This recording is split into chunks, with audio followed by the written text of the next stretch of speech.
नजर डालते हैं दिलचस्प और अजीब खबरों पर। सऊदी अरब में बहरा बच्चे का कोक्लियर इम्प्लांट ऑपरेशन कामयाब हुआ तो बच्चा अपना नाम सुनकर रोने लग गया। एग्जीक्यूटिव डायरेक्टर अस्माक एसोसिएशन फाद अल सभी ने मुकामी मीडिया को बच्चे महमूद के बारे में बताते हुए कहा है कि बच्चा मुकम्मल बहरापन का शिकार था।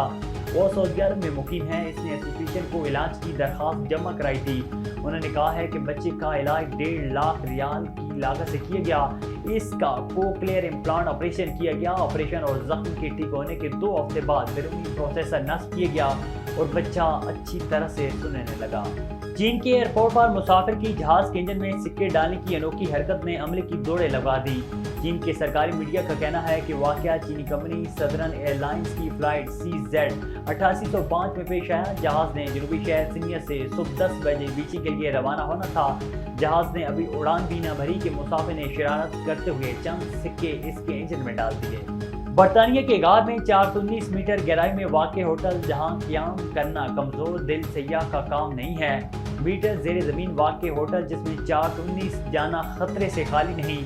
होटल के जाने के लिए मतरूफ गार के तंग रास्ते से गुजरना पड़ता है जहां तारीकी और हर वक्त खौफ के साए मंडलाते रहते हैं। 1990 में ये होटल इसलिए बंद कर दिया गया था कि यहाँ जाना आसान और ख़तरे से खाली ना था। उस दौर में जहाँ बहुत सी सयाह सफ़र के दौरान बेहोश होकर अस्पताल पहुँच गए थे। इस होटल में जाने के लिए आपके पास कोर्ट पैमाई में इस्तेमाल होने वाले आलात का होना ज़रूरी है।